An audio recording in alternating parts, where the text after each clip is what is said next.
इन दिनों आँखों से जुड़ी कई समस्याएँ सामने आती रहती हैं और इनमें ख़ास बात ये है कि आँखों को लेकर व्यक्ति बहुत ज़्यादा पॉज़ेसिव भी रहता है, उसको आमतौर पर आँखों की सुंदरता की चिंता रहती है। इन्हीं सब समस्याओं को ध्यान में रखते हुए doctor S S Tatia medical college hospital and research centre जनसेवा हॉस्पिटल जो है, उन्होंने एक व्यवस्था शुरू की जिसके तहत चश्मे से मुक्ति के लिए कुछ मशीनें यहाँ एस्टेब्लिश की गई हैं, लेसिक लेज़र जैसी कुछ मशीनें यहाँ लगाई गई हैं। उसके अलावा कई अन्य उपकरण भी हैं जो इस चिकित्सा संस्थान में उपलब्ध हैं। इन्हीं सब मुद्दों पर बात करने के लिए आज हमारे साथ हैं इस हॉस्पिटल के HOD and professor ophthalmology doctor Arun Singh Panwar. Panwar साहब स्वागत है आपका। हमारे यहाँ बहुत सारी मशीनें ऐसी हैं जो शायद आसपास की किसी चिकित्सा संस्थान में उपलब्ध भी नहीं होंगी। तो हम उस पर बात करना चाहेंगे किस तरह की जो मशीनें हैं वो हमारे इस चिकित्सा संस्थान में उपलब्ध है। अपने पूरे रीजन में सबसे पार एक्सेलेंस अगर हम देखें तो हर चिकित्सा क्षेत्र में तो है ही है। ऑप्थेल्मोलॉजी डिपार्टमेंट अपना सबसे वेल डेवलप्ड डिपार्टमेंट है इस पूरे संस्थान के अंदर भी। तो उसमें हम anterior segment, posterior segment, refractive segment, glaucoma segment, ये सारे सेगमेंट को कवर करते हुए पूरी कॉम्प्रिहेंसिव मशीनें ला चुके हैं। ऑलरेडी हम पिछले 5 साल के जो डेवलपमेंटल स्टेजेस थे उनमें जितने मैक्सिमम डेवलपमेंट्स है इस ऑप्थेल्मोलॉजी डिपार्टमेंट में, ये मैक्सिमम डेवलपमेंट्स हम कर चुके हैं और हेड पार मशीनों का पूरा अपने पास जो है जखीरा अवेलेबल है। तो शुरुआत में अगर मैं बताऊं तो मोतियाबिंद सबसे बड़ा कॉमन बीमारी है। उसके लिए हमारे पास एल्कॉन की मशीनें हैं, सेंचुरियन, लिजियन, हमारे पास आईओएल मास्टर है जिससे लेंस का पावर कैलकुलेट किया जाता है। जो सेगमेंट्स है जिसमें नॉन कॉन्टैक्ट टोनोमेट्री, जो ग्लाकोमा सेगमेंट में पूरे किस्म के जो एसएलटी लेज़र जो बिल्कुल पीजीआई के बाद अपने पास ही है ना, सिलेक्टिव लेज़र टर्बकुलोप्लास्टी होती है उससे। फील्ड टेस्ट जो हम्फ्रीज का है जाइस का, वो भी अपने पास अवेलेबल है ग्लाकोमा सेगमेंट में। कैटरेक्ट का पूरा जितना भी माइक्रोस्कोप और हायर एंड माइक्रोस्कोप जैसे कि विजुमैक्स के जो माइक्रोस्कोप है वो सारे हैं हमारे पास, है ना। जाइस की जितनी मशीनें हैं वो सारी एट पार मशीनें होती हैं, वो सारे अपने पास अवेलेबल है, ठीक है ना।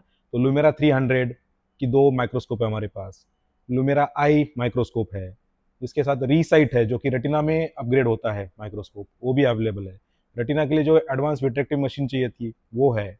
और नया सेगमेंट जो हमने अभी इंट्रोड्यूस किया है वो केराटो रिफ्रैक्टिव या रिफ्रैक्टिव सर्जरी सेक्शन बोलते हैं, जिसमें लेजर विजन करेक्शन करते हैं हम। उसके अंतर्गत हमने जो पूरा रिफ्रैक्टिव सूट है वो पूरा तैयार किया गया है। रिफ्रैक्टिव सूट में हमारे पास पेंटाकैम, ऑक्यूलस पेंटाकैम, एज वेल एज जो हमारे पास सीरियस ओ सीरियस नाम की मशीन है वो अवेलेबल है। जो हमारे कॉर्निया की थिकनेस, उसका टोपोग्राफी, वेव फ्रंट, उसकी सारी और डिटेल्स, माइन्यूट डिटेल्स कि उसमें कोई केराटोकोनस तो नहीं है मरीज में, अर्ली बीमारियां पकड़ने की पूरी क्षमता रखता है। उसके अंदर एडिशनली जो आंसुओं का जो मात्रा है, कितनी मात्रा है, कितनी क्वालिटी है, ये भी हम पता करते हैं। प्लासिडो मेथड से हम कॉर्निया का जो सर्कुलरनेस है उसका कितना गोलाकार है कि नहीं है, कोई और उसमें शेप में कोई चेंजेस है क्या, ये भी फाइंड आउट करते हैं।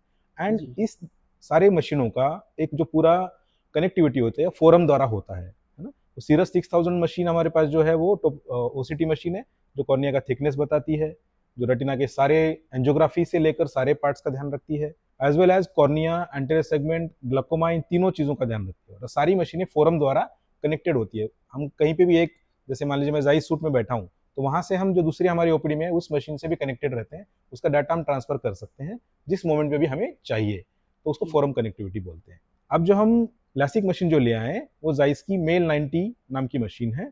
लैसिक क्या होता है? लैसिक का मतलब होता है लेजर इन सितु केराटोमेलियोसिस।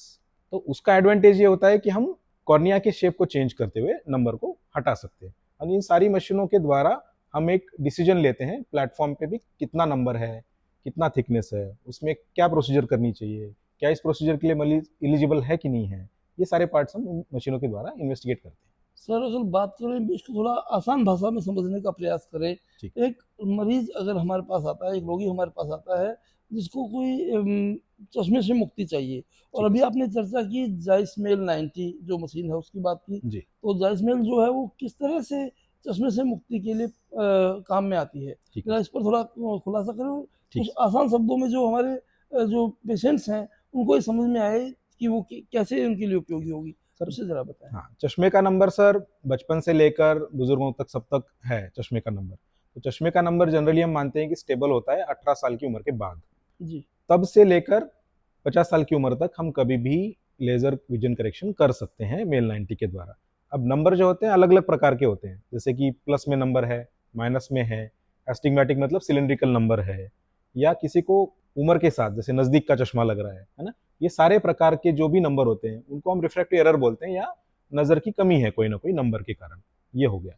अब प्लस आधे से लेकर माइनस आधे से लेकर 8-9 नंबर तक के चश्मे का नंबर आसानी से इस मशीन द्वारा हटाया जा सकता है। रिफ्रैक्टिव सर्जरी हो रही है ना ये, रिफ्रैक्टिव तो सर्जरी। इसमें 8-9 नंबर तक, यानी जब आँख की स्थिति बहुत ज़्यादा खराब हो तब भी ये चश्मा हटाया जा सकता है और बिल्कुल ईज़ी देखने लगेगा पेशेंट जो बिल्कुल, है। हाँ, मतलब कम नंबर हटाना और ज़्यादा नंबर हटाना, ये दोनों थोड़े से मुश्किल होते हैं, पर हमें उसके लिए सारे इन्वेस्टिगेशन करने के बाद एक क्लियर थॉट प्रोसेस मिलता है कि अब हमें इसको हटाना सही है कि नहीं है, क्या इस मेथड से हटना बिल्कुल वाजिब है, बिल्कुल करेक्शन होगा और वापसी में नंबर नहीं आएगा, ये सारे फैक्टर हमें ध्यान देने पड़ते हैं। बहुत उपयोगी मशीन है, लेकिन क्या ये बहुत महँगा उपचार है?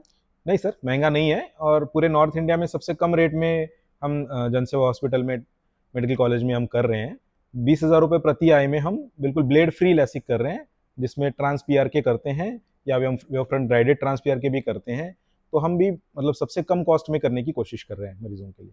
पेशेंट को जब ये इलाज लेना है, तो उसके लिए कहाँ अप्रोच करना होगा, कहाँ संपर्क करना होगा? डिपार्टमेंट ऑफ ऑप्थेल्मोलॉजी में किसी भी चेंबर में अगर आप आएंगे और अगर रिफ्रैक्टिव सर्जरी के बारे में नॉलेज लेना चाहे, तो सारे हमारे कंसल्टेंट उसके लिए इक्विप्ड है, सारी चीज़ों का नॉलेज रखते हैं, वो आपको पूरा गाइडेंस देंगे। जो भी प्री लैसिक वर्कअप होता है, मतलब लैसिक करने से पहले जो भी जांचें होती है, वो जांचें भी हमने अभी फिलहाल मुफ्त रखी है। तो जनरली वो 3-4 हज़ार तक का कॉस्ट लगता है उनका।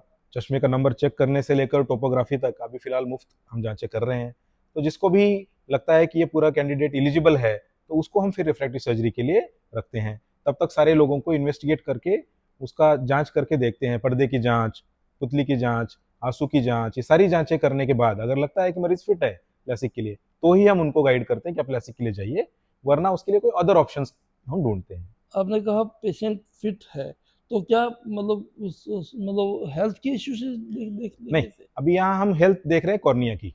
ओके। जनरल हेल्थ तो इसमें कोई रोल नहीं रखता, क्योंकि ना हमें इस इंजेक्शन देना है, ना ओके। पट्टी देनी है, पूरा जी। पेशेंट होश में रहेगा, ना हमें पेशेंट को बेहोश करना है, कुछ भी नहीं। बस हमें एक ड्रॉप डालना है पैराकिन का, आँख ओपन रखनी है मरीज को, और लेजर की किरणें पड़ेगी, वो जो भी चेंजेस करनी है कॉर्निया के शेप में वो करेगी, और उसके बाद आँख बंद करके आप घर जा सकते हैं, मतलब गॉगल लगा के घर जा सकते हैं, दैट्स इट। मतलब ऐसा, कुछ ही मिनटों में चश्मे से मुक्ति पाई जा हाँ, सकती है। चंद मिनटों में, लाइक और ये मतलब बहुत सफल है ये सर्जरी? बिल्कुल सफल है। अभी तक हमने जितने भी 40-50 केस किए हैं, वो सभी सफल रहे हैं, बहुत अच्छा रिजल्ट आ रहा है। ऑलमोस्ट 99.9% केसेस में 6/6 विजन आया है, और 6/6 या उससे बियॉन्ड आया है, रादर 6/4 तक विजन आया है। जनसेवा हॉस्पिटल बड़ा चिकित्सा संस्थान है, हमारे यहाँ कई सरकारी योजनाओं का लाभ भी मिलता है। तो क्या बता पाएँगे किन मशीनों के साथ हमें यहाँ वो जो सरकारी योजनाएँ हैं, उनका लाभ उपलब्ध रहेगा?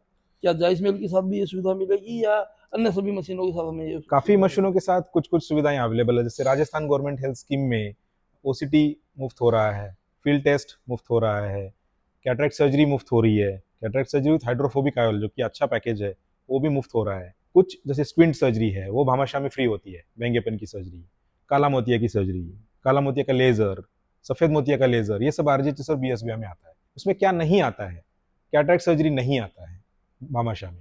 क्या सफ़ेद मोतिया भी कवर हो रहा है भामाशाह में? भामाशाह और में नहीं हो रहा है कवर, अभी नहीं जी, हो रहा है। ये किसी राजस्थान अन्य? गवर्नमेंट हेल्थ स्कीम में हो रहा है, ईएसआई में हो रहा है, ओके, इसमें नहीं हो रहा है। ये और जो सही है। मेल 90 से जो हम रिफ्रैक्टिव सर्जरी कर रहे हैं, वो भी अभी फिलहाल किसी स्कीम में उपलब्ध नहीं है। हाँ, प्राइवेट इंश्योरेंसेस कुछ-कुछ देते हैं, जी, कुछ जी। नंबर के आधार पे, जिनमें ज़्यादा नंबर हो, जिनमें ज़रूरी हो चश्मा उतारना, ऐसे कुछ कंडीशंस में कुछ प्राइवेट इंश्योरेंसेस ज़रूरी इसको इंक्लूड करते हैं, रिफ्रैक्टिव सर्जरी को। इंश्योरेंसेस का लाभ मिल जाता है, लेकिन ये इंश्योरेंस जो से लाभ मिलता है। योजना है इसका लाभ इसमें अभी नहीं है, इंक्लूड हो नहीं सकता है इन फ्यूचर ज़रूर आए। मिल जाएगा। बताइए कि किस एज ग्रुप में जो ये लेसिक लेजर वाला ऑपरेशन है करवाया जा सकता है? क्या मेरे एज ग्रुप का व्यक्ति अगर चाहे कि चश्मे से मुक्ति, तो फिर क्या संभव है ऐसा? बिल्कुल सर, संभव है। मोस्टली 18 साल की उम्र से पहले लैसिक लेज़र हम एडवाइस नहीं करते, क्योंकि तब तक बच्चों की ग्रोथ हो रही होती है, चश्मे का नंबर फ्लक्चुएटिंग होता है। तो नंबर स्टेबल होने के बाद 18 साल की उम्र के बाद हम कभी भी उसको प्लान कर सकते हैं। जैसे कि आपकी एज ग्रुप में आपने बोला, अब आपके एज ग्रुप में जो रहता है कि दूर का भी चश्मा होता है और नज़दीक का भी होता है। जी, जी। यंगस्टर्स में दूर और नज़दीक का चश्मा एक ही होता है। तो जैसे ही हमने दूर का, नज़दीक का एक कोई भी नंबर हो जो उतार दिया, तो उनको दूर और नज़दीक दोनों में बेनिफिट नेचुरली मिल जाता है। लेकिन उम्र के साथ जब हम 40 साल के हो जाते हैं तो हमारा जो फोकसिंग पॉइंट होता है सिलेरी बॉडी वो वीक होता है। हर 5 साल बाद वो आधा आधा नंबर उसका प्रोग्रेस होता रहता है। जैसे आपकी उम्र अभी 50 है जी। तो 50 के अराउंड आपको अराउंड +2 का चश्मा नेचुरली कुदरती लगने वाला है। और आपका अगर मान लीजिए दूर का भी नंबर है साथ में, हम दूर का हटाएंगे तो क्या होगा, नजदीक का लग जाएगा। तो इस कंडीशन में एक नया सॉफ्टवेयर है प्रेस बियॉन्ड। तो प्रेस बियॉन्ड ये हमारी मशीन के साथ अवेलेबल है, मेल 90 के साथ जाइस के प्लेटफॉर्म में मिलता है, जिसमें हम दूर एज वेल एज नजदीक दोनों में मरीज को बेनिफिट देते हैं। अब ये कैसे करते हैं, उसमें जो डोमिनेंट आई है मतलब जो ज्यादा देखने वाली आंख है उसको दूर और इंटरमीडिएट के लिए फोकस किया जाता है, और जो नॉन डोमिनेंट है दूसरी आंख है उसमें तीनों के लिए किया जाता है, दूर, intermediate as well as near. तो उससे क्या होता है कि तीनों रेंज पेशेंट को मिल जाती है। बस उसमें ये ध्यान रखना होता है कि मरीज को अभी कैटरेक्ट डेवलप ना हो रहा हो इस दौरान, और उसके लिए भी एक शमफ्लंग कैमरा से हम फोटोज लेते हैं और देखते हैं कि अभी कैटरेक्ट नहीं है, मिनिमल है। इसका एडवांटेज क्या है कि मान लीजिए सपोज फ्यूचर में आपको कैटरेक्ट होता है 10 साल बाद, तब क्या, तब अगर हम कैटरेक्ट में रूटीन लेंस भी डालेंगे, मोनोफोकल लेंस भी डालेंगे, तब भी आपका ये लेजर मल्टीफोकल की तरह काम करेगा। तब भी आपको दूर और नजदीक का दोनों हेल्प करेगा। जी जी सर, ये बिगेस्ट एडवांटेज है प्रेस बियॉन्ड का। बट अगेन उसके लिए सेलेक्टेड होता है पेशेंट, हर एक में वो संभव नहीं है। उसके लिए भी जो स्पेसिफिक जांचें होती है वो करके अगर आप उसके लिए एलिजिबल है तो ही हम उसको एडवाइस करेंगे। नहीं तो नहीं हो पाएगा। तो ये सब जानकारियाँ आपने हमें दी, इसके लिए आपका बहुत बहुत धन्यवाद सर, और निश्चित तौर से ये हमारे दर्शकों के लिए उपयोगी भी होगी। तो आपका बहुत आभार, बहुत धन्यवाद। Thank you sir. ओके।